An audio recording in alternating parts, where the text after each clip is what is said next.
Hello, President Martin. Thank you for joining us today. Delighted. We know that you're retiring in December, so what are your feelings, thoughts about that and your past 4 years at FGCU?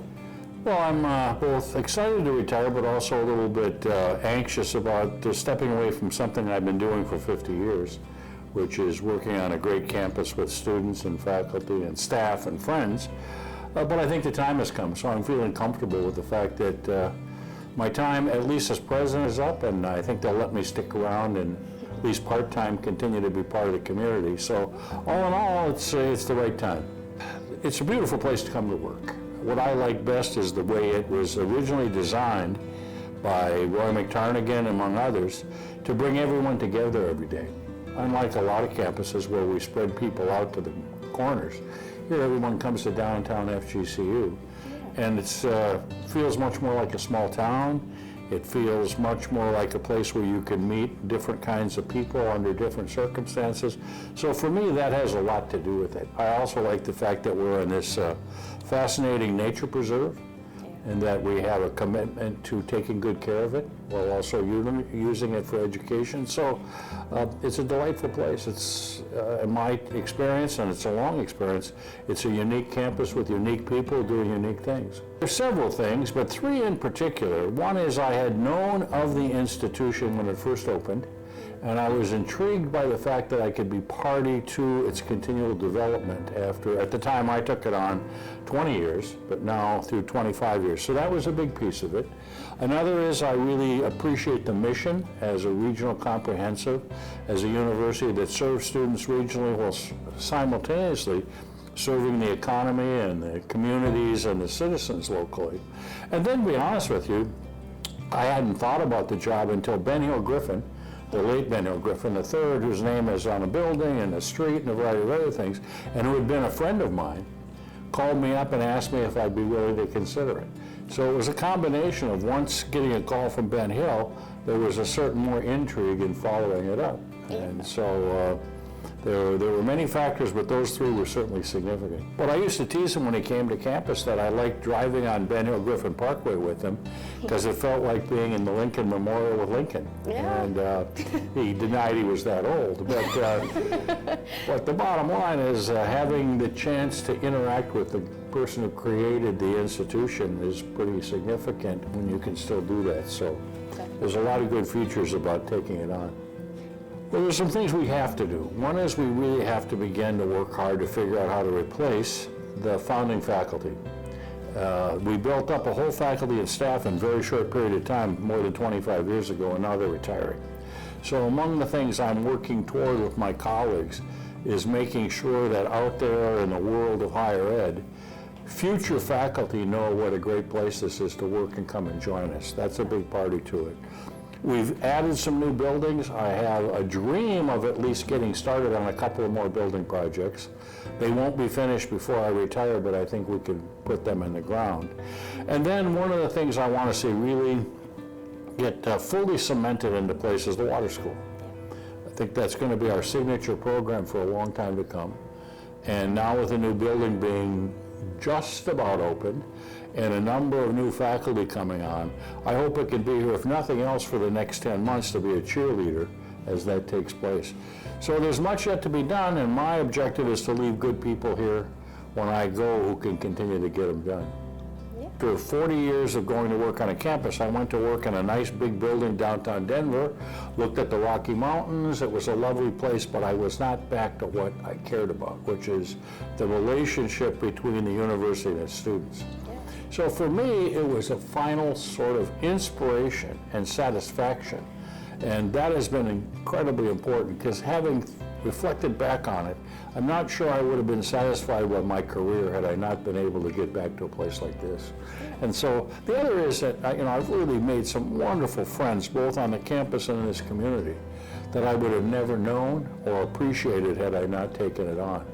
And they will remain my friends and colleagues long after I give up the big office and the chair in there.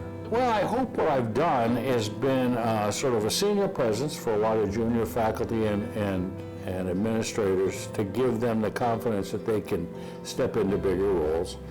I hope I've had the chance to work to continue to build the relationships between this university, and not just students it serves, but the larger community and the larger citizenry. And I hope I've been party to, in partnership with many others, continuing to put FGCU on the international map. I believe we can be a great regional university, but be internationally recognized for it. And I hope some of the things we have done together here will continue on that trajectory, because I think there's a real chance for this university to be highlighted in so many ways while continuing to remember that we serve Southwest Florida. The times I always enjoy the campus the most, I love commencement. I mean, there's a chance to celebrate the whole point. I love the first week of moving into the residence halls. I always go hand out water. Oh, yeah. I used to help people carry TVs upstairs, but I don't do, I'm too old for that now. But I hand out water. And part of it is you get to see this enormous excitement and a certain amount of trepidation and a certain amount of fear and parents crying in the parking lot. Yeah. All of those are part of the great tradition of being at a university. So those are two of the times of the year that I find it incredibly satisfying to be here.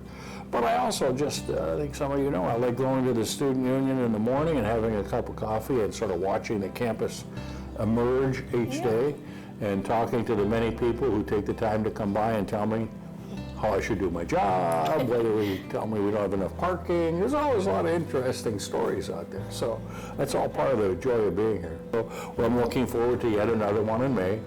And I just enjoy the whole experience and the feel of not just completion, but sort of the great world that's now ahead for those people who are leaving us but going off to make a difference. Well, I certainly hope that we will continue to emerge as an institution among the 12 within the system that's unique to the specific mission we need to serve. I don't want us to be like everyone else. I want us to be as good as all others, but I want us to continue to remember that we have a special calling here in Southwest Florida. We got unique problems down here. We have a unique set of neighbors.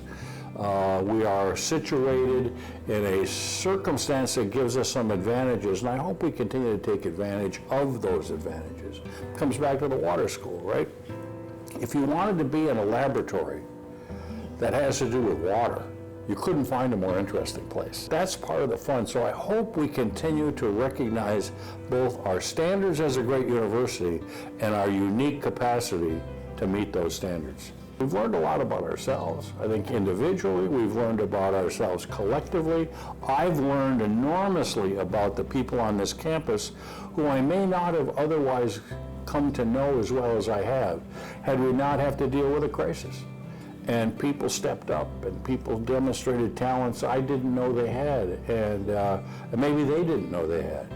So along with the ongoing challenge of keeping each other safe and continuing to have a great university and being sensitive to the needs of our neighbors and not subjecting them to any threats they shouldn't have to be subjected to, I think it's been a chance for universities to learn. And I always believe that every institution is not only a teaching but a learning institution. And I have certainly learned a great deal about myself, about people around me, about the community. I learned a lot more about viruses than I ever intended to. There's a lot of terminology, close contact. I would never use that term other than football. So we've had a chance to add this whole new language that we now share, and all of those are both part of the challenge, but also part of the blessing that comes from even very challenging times. I want to say to students in particular two things. Go out in the world and be curious. I mean, curiosity is what continues us all to enjoy life. Curious about your job, your career, your family, the world you live in. That's an important part for me, that what separates the human species from all others is the capacity to be curious and fill it. Secondly, to be civil to one another. I worry that sometimes we live in a time when civility has been heavily taxed. And I think no matter where we are on whatever spectrum we're on, political or otherwise, we ought to care about each other and not forget that. And then finally, I say to students all the time, FGCU will be your brand. When you go out into the world, people will in one way or another judge you by what they think of FGCU at the time. That's why people who go to these hoity-toity Northeast private schools continue to tell you that they did, because their brand is very strong. And so I encourage every student to recognize that once you leave here, you still have a responsibility to build the brand, to go out and do important things, and people know you came from FGCU. And it will not only serve you, it will serve all the students who come after you.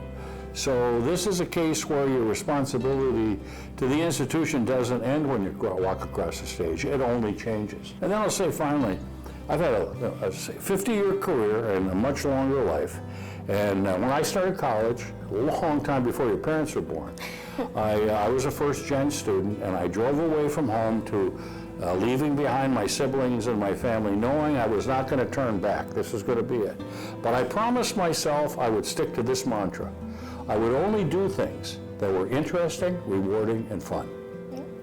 And I promised myself I would never vary from that. Whatever it was, I was not going to do something that didn't prove to be interesting, rewarding, and fun. So I tell every students, get yourself a mantra and then stick with it.